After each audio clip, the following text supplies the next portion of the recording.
Willkommen zu Teil 7 der Tutorial-Serie von PipeDoc.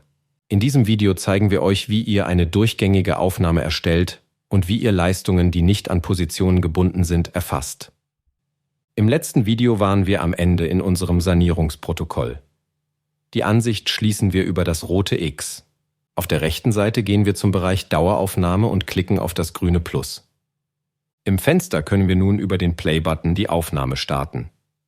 Wir sehen, dass die Aufnahme läuft, da im Videofenster ein rotes R eingeblendet wird.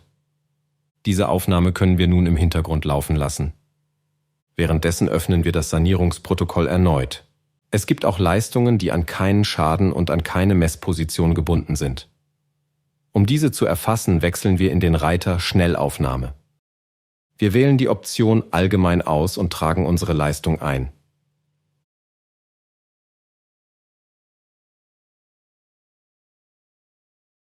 Es ist möglich, ein Foto oder Video in das Programm hochzuladen.